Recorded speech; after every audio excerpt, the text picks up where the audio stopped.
bonjour.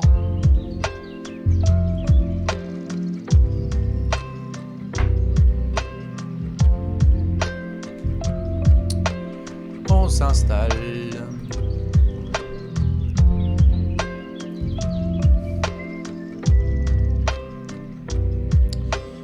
Ok, on est bon.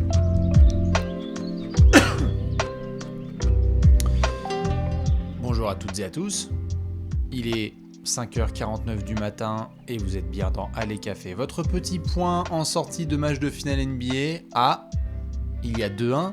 Mais pour qui ? Vous avez qu'à regarder le chat.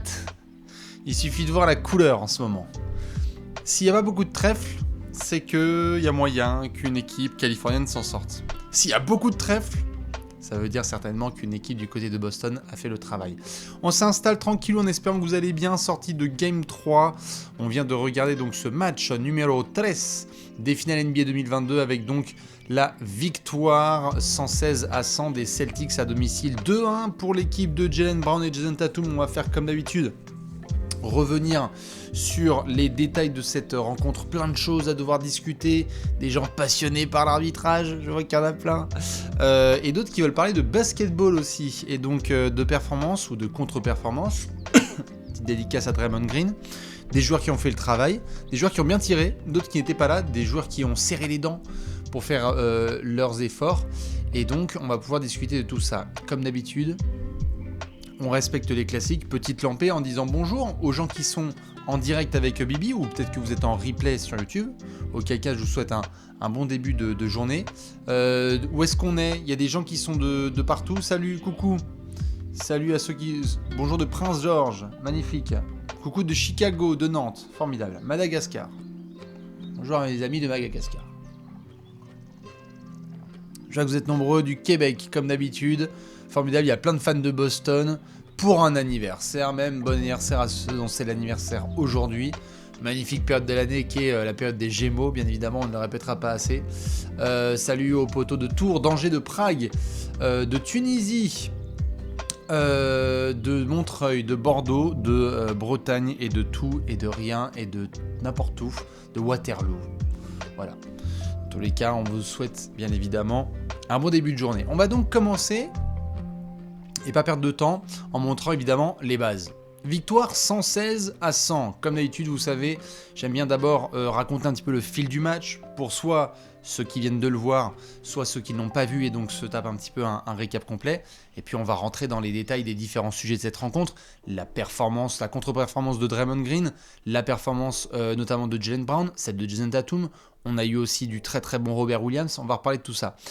Comme vous pouvez le voir, là-haut, au niveau des cartons, 33-22 dans le premier carton pour Boston, 35-34 dans le deuxième. Ça s'était très très bien passé en première mi-temps pour nos amis les Celtics qui avaient démarré fort. Lorsque Boston démarre fort, il y a deux mots, un joueur et deux mots qui vont finir dans le chat, vous le savez. Lorsque Boston démarre fort, ça démarre avec Monsieur... Normalement, vous avez suivi la rencontre. Voilà, je vois des JB et des Jaylen et des Brown qui tombent. Tout à fait. Monsieur Jaylen Brown qui a été énorme. 17 points, si je ne dis pas de bêtises, dans le premier quart-temps. Quasi autant que Stephen Curry dans le premier quart-temps du Game 1. Il a été parfait. Encore une fois, il démarre très très fort ses finales NBA 2022. Et donc, on l'a vu mettre ses gros buckets, être très agressif. Il met 17 de ses 27 points dans le premier quart-temps. Impeccable, monsieur Jaylen Brown. Tout en agressivité, des petits tirs à 3 points, des pénétrations, de la bonne défense. Bref, le responsable du premier quart-temps quelque part. Alors qu'à ses côtés, on avait monsieur Jason Tatum qui commençait déjà à se tenir l'épaule. Difficulté, on se demandait si ça allait bien marcher pour lui. On avait quelques premières bonnes minutes de Robert Williams. Et Boston donc qui impose ce plus 11 avec le meilleur début de quart-temps possible pour eux sur ces finales NBA. À domicile, TD Garden qui explose en feu, il y a du monde devant le match, puisqu'on a vu du Paul Pierce, du Antoine Walker, on a eu plein de stars qui étaient évidemment présentes dans l'antre des Celtics. Et en face, côté Golden State, difficulté parce qu'on ne sait pas encore quel type de Klay Thompson on va avoir, parce qu'on ne sait pas encore quel type de Draymond Green on va avoir. Il y en a un qui va se réveiller et l'autre non. Et donc ça va être un petit peu tendu pour eux. Les premières rotations ne sont pas tip top, on n'a pas forcément les impacts des grands garçons, et donc Golden State titube, Golden State essaye de recoller au score. Dans le deuxième quart-temps, on a même Boston qui continue à creuser des écarts, hein. On passe quasiment à plus 20, on se dit quand même attention, ça peut vite partir en blowout, et là on rentre dans cette discussion. En début de deuxième quart-temps, on se dit là, on sait comment ça se passe quand on regarde le parcours des Warriors, soit ça part en branlée, parce que Golden State nous a montré certaines fois qu'il débranchait des rencontres, soit ça s'accroche, et on va voir ce que ça donne. Et donc dans le deuxième quart-temps, on va avoir notamment Klay Thompson qui va se réveiller, il va mettre 25 points ce soir et notamment 15 si je ne dis pas de bêtises dans le deuxième quart-temps, il sera très très très propre. On a Stephen Curry évidemment qui va préchauffer, 31 points, on va avoir quelques beaux runs, hein. Ceux qui l'ont vu notamment, il y aura un 8-0 en 37 secondes calé par les Warriors avec du gros dunk de Andrew Wiggins. Et les Splash Brothers qui font leur travail pour essayer de réduire l'écart, mais pas assez autour de ces trois garçons, même s'il y a quelques bonnes minutes de Kevin Looney comme d'habitude, mais le problème pour Golden State, c'est que, attention les oreilles pour ceux qui n'ont pas vu le match, en première mi-temps, Golden State va encaisser 32 points dans la raquette. On avait parlé de cet élément de supériorité athlétique et d'envergure et de présence intérieure des Celtics, et bien Ime Udoka l'a rappelé à ses joueurs et ils ont parfaitement exécuté en première mi-temps. Tout dans la raquette, tout dans le ping-pong, tout dans le squash et le tennis. Marcus Smart qui pénètre, Jaylen Brown qui pénètre, Robert Williams qui finit dans les airs, tout le monde s'y met, même Derrick White essaie de bien apporter à sa manière, et donc forcément Golden State se retrouve un petit peu à la ramasse. Maintenant, vous connaissez les classiques. À la mi-temps, qu'est-ce qui se passe ? Il y a un quart d'heure de pause et après, il y a le troisième quart-temps. Et alors là, dans le troisième quart-temps, ça a respiré très différemment au TD Garden. Pourquoi ? Eh bien, tout simplement parce que Golden State va nous faire sa spéciale. On était sur un très très gros troisième quart de Golden State avec plein de garçons qui contribuent. On a toujours messieurs Stephen Curry et Klay Thompson qui font le travail. Stephen Curry qui punit comme jamais. Bonsoir à ceux qui s'installent, on refait juste le défilé du match. Troisième quart-temps, 100% Golden State. Comme d'habitude, Stephen Curry qui punit, mais tellement salement, la défense de Boston qui se lâche complètement. Alors Ford ne monte même pas sur les écrans. Stephen Curry, ça shoot ficelle. Jordan Poole qui essaie de contribuer. Klay Thompson qui continue de shooter. Andrew Wiggins, il y a quelques bonnes passes de Draymond Green. On se dit on a même Golden State qui prend l'avantage au score dans le troisième quart-temps. Et alors là, l'ambiance au TD Garden, une bibliothèque. Très vraiment, ça a eu peur. Ils ont eu très peur parce que tu t'es dit, attends, c'est le match des Splash Brothers là ? Les mecs ils vont mettre 60 points à 2, on va avoir une grosse défense derrière, et nous on va se craquer parce que Jayson Tatum n'y arrive pas. Et c'est là qu'on voulait la réponse des champions. On a abordé le quatrième quart-temps en se disant, tiens, qu'est-ce qui va se passer ? Eh bien, vous le savez, les quatrièmes quart-temps, si les troisièmes quarts ont été pour Golden State, les quatrièmes ont vraiment été pour Boston. Et alors là, bonjour. Score du quatrième quart-temps, 23-11. On met les barbelés, merci, on ne veut plus rien entendre, il n'y a plus personne qui va scorer. On a bien fatigué Stephen Curry, donc les balles perdues commencent à s'enchaîner, le niveau de concentration des Warriors n'y est plus. Et donc, Boston va reprendre son écart. 9, 10, 12, 15 points et donc finir par l'emporter par 16 points. Pas du tout de scoring dans le quatrième quart, hein, vous le voyez, hein, 11 points seulement pour Golden State, ce n'est pas assez. Et donc Boston mène désormais la série 2-1. On aura le game 4 ce vendredi soir. Maintenant, on va rentrer juste dans les détails statistiques, parce que vous savez, après, j'aime bien revenir sur les performances de chacun. Vous allez pouvoir notamment vous exprimer. Je vais vous poser des questions sur certains joueurs, parce que ça mérite d'en débattre.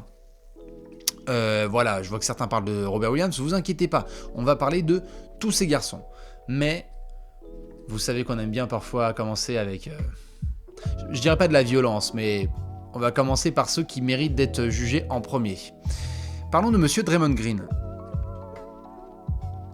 Accueilli comme un roi au TD Garden, 35 minutes de jeu, 6 fautes, 4 rebonds, 3 passes, 2 balles perdues, 2 points, 1 contre, impact 0, 4 tirs tentés, pas du tout la défense qu'on voulait. Boston s'est régalé au rebond. Draymond Green a pris moins de rebonds que Andrew Wiggins, que Kevin Looney. Il en a pris autant que Stephen Curry. Il en a pris moins que Jayson Tatum, Al Horford, Robert Williams, Marcus Smart, Jaylen Brown et Grant Williams. D'accord ? Donc, comme d'habitude, vous savez qu'on aime bien jouer à ce jeu. Un mot pour décrire la performance de Draymond Green ? Je vous laisse bien évidemment me faire part de votre réflexion, quel que soit votre décalage horaire. Toujours un terme. Gaze, formidable. Nul. Chine. Cataclysmique. Horrible. Podcast, très très bien. Merguez. On va prendre merguez. Je vais laisser les gens me dire d'autres choses. Vert, ouais, même rouge, hein, j'ai envie de dire. Affreux. Fraude. Podcast. On est entre podcast et merguez. Hein. AliExpress, je vois aussi dans le chat. Absentéisme, très très bien. Greenpeace, joli. Dégoûté, chipolata. Bon d'accord, on est sur un thème boucherie chevaline. Non mais c'est absolument atroce. Déjà que les stats sont horribles, l'impact a été très mauvais. Draymond Green a vraiment été honteux sur ce match, après avoir eu l'impact qu'on a vu sur le Game 2. Et d'ailleurs, c'est assez intéressant, je pense que certains ont vu, j'ai remis un extrait. Je vous invite, si vous voulez, à revoir, s'il vous plaît, l'apéro qu'on a fait avec Alex. En sortie de Game 2. Parce qu'on abordait justement les deux matchs à Boston. On a parlé de l'arbitrage notamment qui allait basculer. On a parlé du traitement qui allait être réservé à Draymond Green. Et on parle littéralement du fait qu'il puisse y avoir 6 fautes et que le sifflet va être plus tendu pour lui et que ça va être beaucoup plus physique avec Stephen Curry. On dit pas que du coup c'est de l'expertise avec un H majuscule. Mais juste j'ai revu une partie de l'apéro et je me suis dit yes.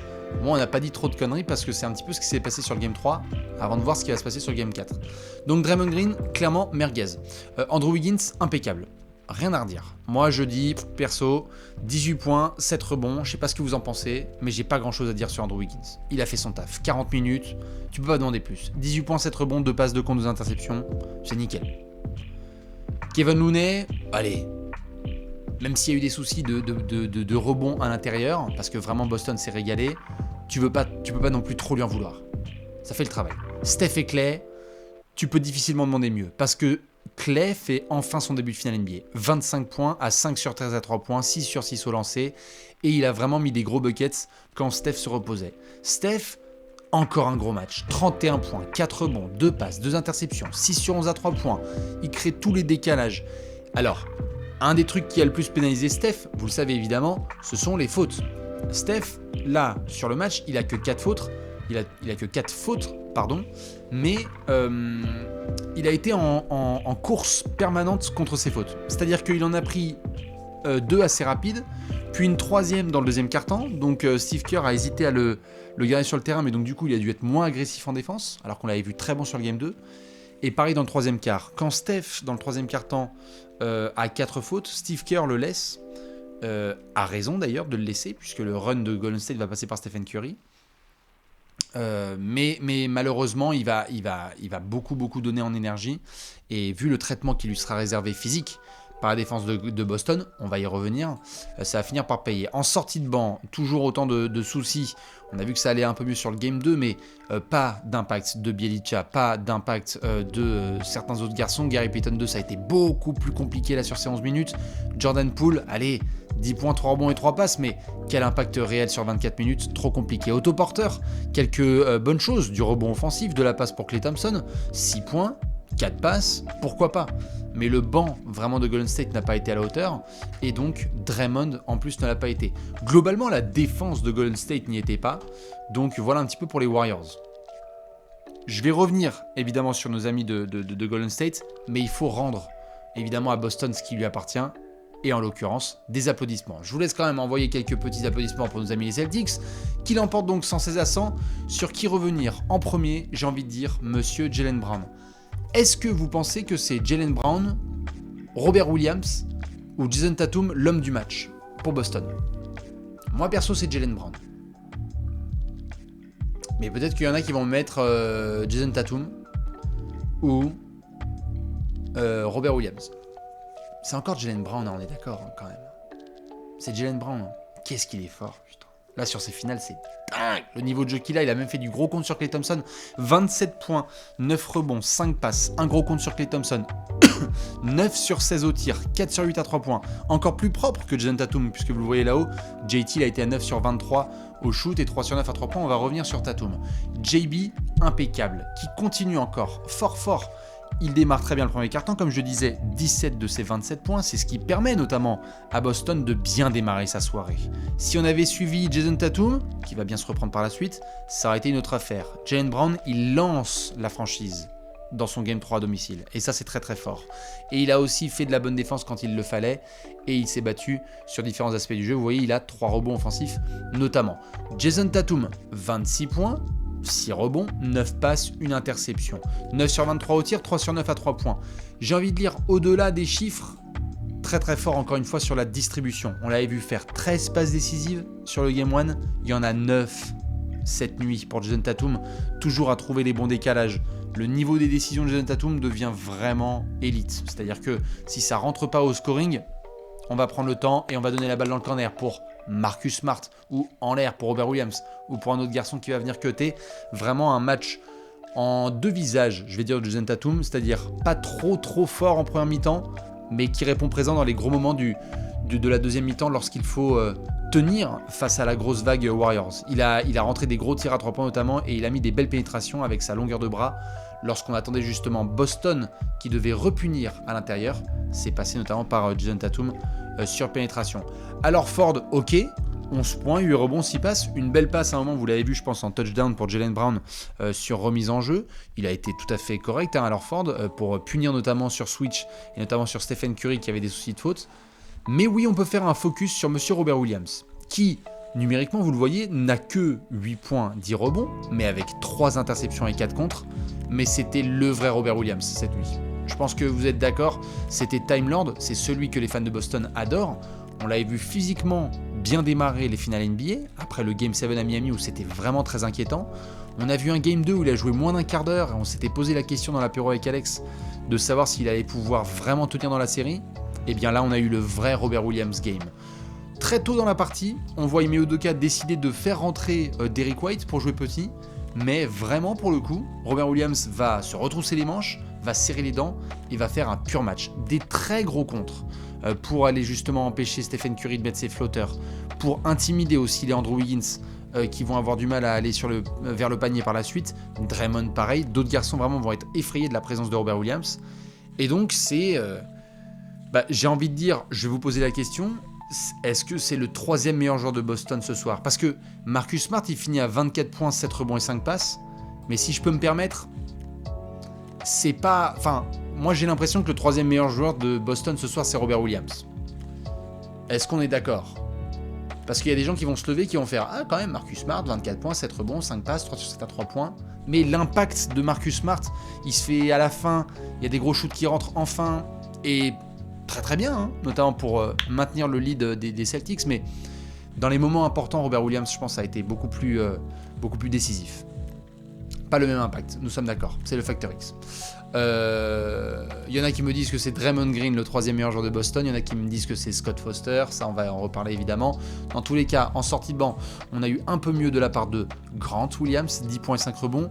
Derrick White qui, s'il n'a tiré qu'à 3 sur 9, a par contre provoqué du passage en force, a encore été bon sur ses minutes de jeu, donc le minimum a été fait, vous le voyez, hein. Il y a 20 points mis par le banc de Boston, et il y en a que, il y en a 20 aussi, 18 mis par le banc de Golden State. Mais l'impact n'est pas tout à fait le même, quoi. C'est-à-dire que il est censé faire la différence, le banc de Golden State. Là, je sais qu'on a beaucoup loué Grant Williams, Derrick White, Peyton Pritchard, etc. Mais on avait parlé de Otto Porter, du retour de Gary Payton, de Jordan Poole. Et Golden State est censé avoir quand même une petite match-up supplémentaire. Ça s'est vu sur le Game 2. Là, ça s'est pas vu sur le Game 3. Donc dans tous les cas, bravo à Boston qui globalement pourtant avait shooté un peu moins bien, ça reste assez adroit, hein. Ils sont à 48%, vous le voyez pas là au shoot, mais ils sont à 48% au global et 37% à 3 points. La bataille au rebond, 47 à 31 pour Boston, ça c'est absolument énorme. Il y a 28 passes décisives pour seulement 12 balles perdues, il y a 22 passes décisives pour 16 balles perdues côté Golden State. Donc voilà, il y a eu la différence très claire là-dessus. Plus de contre, évidemment, avec l'impact de Robert Williams. Non, vraiment, Boston a respecté son plan de jeu. On avait parlé du fait d'aller dans la peinture, ils l'ont fait. Et donc là-dessus, je pense que c'est assez net comme victoire. Bon, il y a eu un petit peu de peur. Je vais vous mettre les statistiques collectives, juste ici. Comme vous pouvez le voir, je ne sais pas si on va avoir les points dans la raquette. Ouais, 52 à 26. Bon, points in the paint. 52 à 26 pour Boston. C'est violent. Alors, Golden State, c'est pas leur spécialité, on est d'accord. Hein. Tout ce qui allait dans la raquette, provoquer, lancer, etc., c'est pas la folie. Hein. Mais 52 à 26, c'est too much. C'est too much. too much. Plus de fautes sifflées, oui, c'est sûr. Plus de ballons perdus aussi, oui, c'est sûr. Pas non plus trop de fast break, hein. Ils en ont eu des points sur contre-attaque les Warriors, pas trop pour Boston, seulement 4. Mais comme vous pouvez le voir, il y a eu 9 lancers de plus pour Boston, une réussite kiff-kiff à 3 points, mais dans l'intensité et dans l'impact, vraiment Boston a été meilleur collectivement. Maintenant sur les aspects globaux. Comme vous savez, on a envie de kicker tout de suite le sujet qui fait mal, l'arbitrage. On avait parlé déjà sur le Game 2 du fait que des fans de Boston n'étaient pas contents parce que Jaylen Brown et Jayson Tatum s'étaient retrouvés dans des situations de pénalité de faute et donc ça avait pété la soirée des Celtics et Draymond faisait ce qu'il voulait, etc. On avait fait un apéro avec Alex, on a dit ça a basculé. Qu'est-ce qui s'est passé? Ça a basculé. 6 fautes pour Draymond Green, des soucis de faute pour Stephen Curry. À titre perso, il faudra que je retrouve la minute où on en parle dans l'apéro, mais je crois avoir souvenir de parler du fait que c'était attendu. Le niveau de défense physique imposé par Boston sur Stephen Curry allait être élevé. Le niveau physique va être élevé. Et ça s'est vu sur le Game 3. Il y a eu beaucoup de mains qui traînaient, il y a eu beaucoup de fautes qui auraient pu être évitées pour Steph et qui ont été autorisées, ou plutôt des coups de sifflet qui ont été évités. Pour les défenseurs extérieurs, Derrick White s'est régalé. Il y a eu du flop, notamment Derrick White qui a provoqué une faute offensive, je crois, de Stephen Curry. Non, une faute défensive de Stephen Curry en première mi-temps. Je vous laisse confirmer, mais je crois sur un flop de Derrick White. Voilà, ça fait partie des petites choses. On a changé de scène. On n'est plus à San Francisco, on est à Boston. Maintenant, c'était assez attendu, je pense. Et on va attendre le Game 4. Parce que là, si on est sur des équipes expérimentées comme ça, Golden State va prendre cet élément à son avantage pour forcer un Game 4 en sa faveur. Là, c'était Scott Foster time à Boston, tout va bien. Je sais plus, la stat est sortie, ils étaient à 12-0, je crois, Boston sur ses playoffs avec Scott Foster. Une connerie comme ça. Boston qui d'ailleurs reste invaincu en sortie de défaite. Je sais que c'est un peu bizarre comme stat, mais dès qu'ils perdent, ils remportent le match suivant. Donc là-dessus, la stat, elle s'est confirmée. On va voir si Golden State va pouvoir confirmer, puisque à chaque fois qu'ils sont en sortie de défaite, ils gagnent aussi. Mais bon, sur l'arbitrage, j'ai envie de dire, on allait basculer de scène, on allait à Boston, il y allait avoir la pression du public. Moi, je m'attendais à rien d'autre que 6 fautes pour Draymond et on calme le jeu. Voilà, c'est fait. Et je pense que ni Steve Kerr, ni Kenny Atkinson, ni Mike Brown, ni les joueurs sont étonnés de ce qui s'est passé. Là maintenant, il faut aborder encore mieux le Game 4. Et donc, ils vont être un peu plus agressifs, les Warriors. Et donc, on va voir si Boston va tenir face à cette pression. Parce que je pense qu'il faut s'attendre à ça.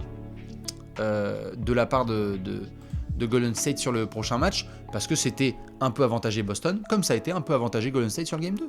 Voilà. Un seul lancé pour Stephen Curry. Oui, un seul lancé pour Stephen Curry, bon, qui après n'a pas non plus pénétré à outrance tout au long de la soirée, hein, il a surtout puni à l'extérieur. Mais oui, je pense que c'est un point que notamment lui va mettre en avant, Steve Kerr. Et Stephen Curry aussi. Ils vont dire, bon bah les gars, faut qu'on aille chercher des lancers. C'est pas possible. On va pas juste traîner à l'extérieur, sinon Boston ils sont peinards en défense, ils font rien, et Robert Williams il plante la tente.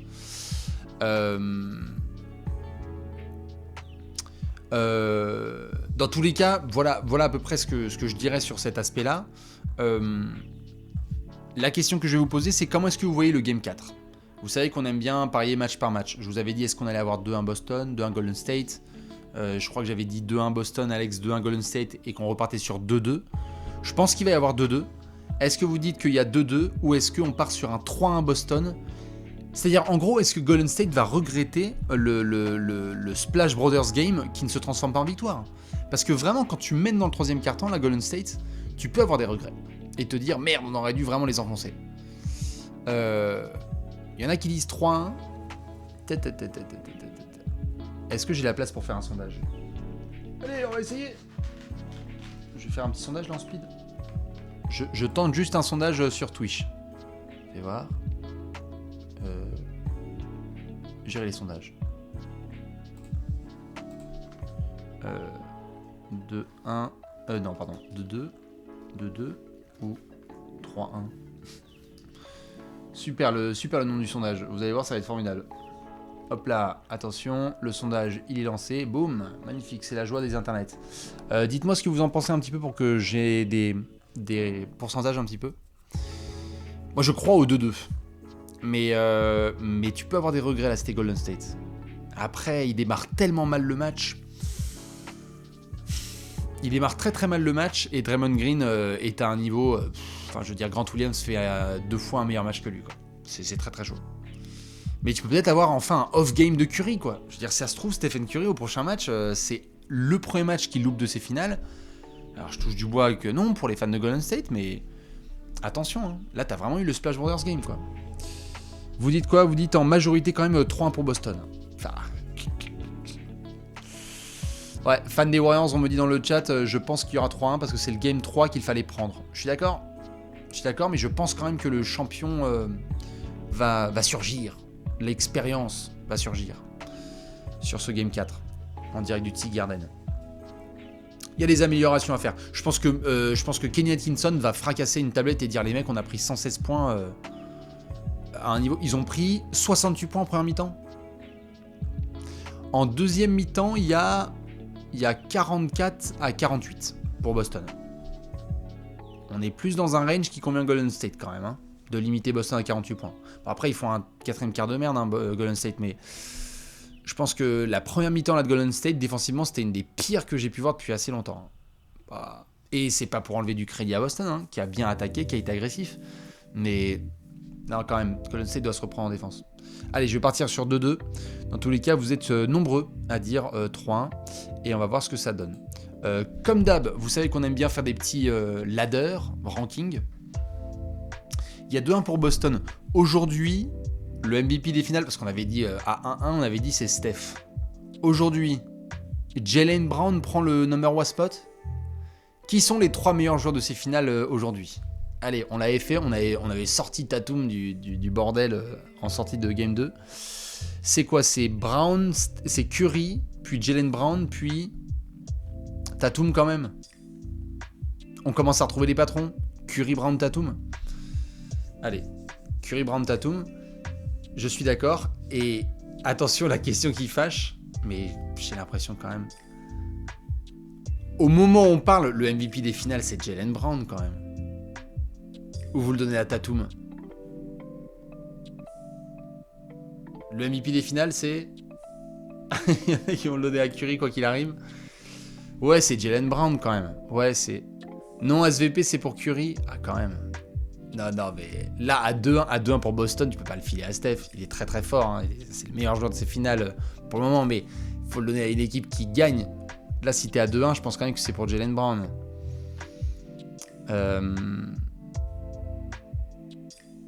Bon, on verra. Je pense pas qu'il y aura de co-MVP des finales, hein, si je peux me permettre. S'il y en aura un, il faudra juste voir si Boston gagne, si ce sera pour Brown ou Tatum. Mais en tout cas, côté Golden State, ce sera assez clair. C'est Steph et personne d'autre. Il n'y a pas un André Iguodala qui va nous sortir des fagots là et qui va changer la série. Hein. À moins que le staff de Golden State nous réserve une dinguerie. Dans tous les cas, on est assez d'accord sur le fait que Jaylen Brown est vraiment en train de dominer. C'est très fort.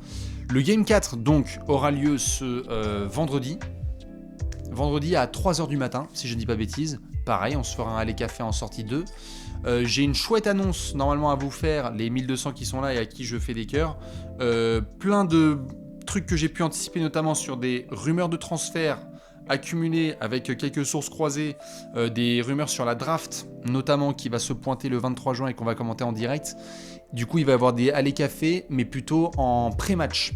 C'est-à-dire qu'il y a moyen que peut-être ce soir ou vendredi soir, ou les deux, il puisse y avoir du allée café à l'ancienne, enfin comme d'hab quoi, c'est-à-dire le allée café de minuit ou 23h, où on revient un petit peu sur les rumeurs. Il y a eu des rumeurs de transfert sur est-ce que Rudy Gobert irait à Chicago? Je ne sais pas. Est-ce qu'il y aurait d'autres garçons qui iraient dans d'autres franchises d'ici la draft? Que vont faire les Kings avec leur 4e pick de draft? Qui est le clair numéro 1 de cette draft? Qui est le sleeper, etc. J'ai plein de petits thèmes à développer avec vous et je pense qu'on va avoir un programme qu'on va déployer sur les prochains soirs.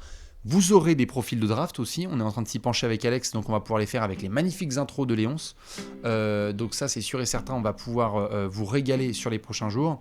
Mais voilà, en gros c'était juste pour vous dire restez connectés parce que on va pouvoir se faire plaisir. Comme d'habitude, juste pour finir, vous savez que j'aime bien faire ça. Vous êtes Steve Kerr, à qui vous allez parler en premier? Je vous remets la feuille de stats quand même.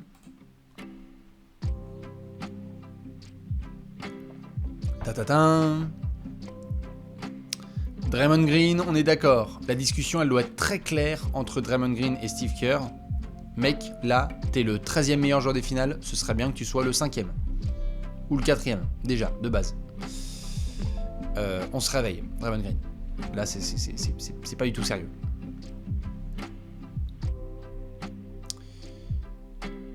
On va partir là-dessus. Monsieur Draymond Green qui doit nous faire un très très gros Game 4 parce que attention, si Boston gagne et que Draymond fait encore un mauvais match, oulala, attention au business podcast, attention à Spotify, attention à Deezer, attention au podcast de Draymond Green, ça va devenir une punchline, vraiment. Tu peux pas faire ça quoi, pas en finale NBA, c'est pas possible. Là Charles Barkley il va le défoncer là, c'est pas possible. Tu peux pas faire ce genre de match et après venir et dire attention. Et oui, tout à fait, Jordan Poole aussi, il faudra aller discuter avec lui, mais il peut avoir un coup de chaud à Boston, je serais pas étonné qu'il ait un coup de chaud au Game 4. Dans tous les cas, nous sommes d'accord. 2-1 pour Boston. Moi, je vais vous laisser, comme d'habitude. Pourquoi ? Parce qu'il y a plein de choses à devoir préparer sur cette journée. Ceux qui vont aller se coucher, je vous fais des bisous. Merci à celles et ceux qui sont passés et qui ont envoyé des subs. Félicitations aux fans de Boston qui mènent cette série 2-1. Attention, rien n'est joué. Souvenez-vous des finales de 2011, par exemple, où Miami mène 2-1 contre Dallas avant de perdre par la suite. On a eu plein de franchises comme ça qui ont mené 2-1 ou 3-1 avant de s'incliner. Donc rien n'est joué, on va avoir un très très gros Game 4, ce sera ce vendredi soir à 3h du matin et plein de Allez Café à venir avec des sujets d'actu à couvrir. Je vous fais plein de bisous, je vous souhaite une excellente journée, merci comme d'hab à ceux qui étaient présents, très bon replay à ceux qui sont en direct sur YouTube et je vous retrouve forcément avant vendredi pour des petits Allez Café d'actu et sinon vendredi soir pour le Game 4. Allez, dernière lampée en musique et à très très vite sur la chaîne Twitch de Trash Talk. Des bisous, ciao.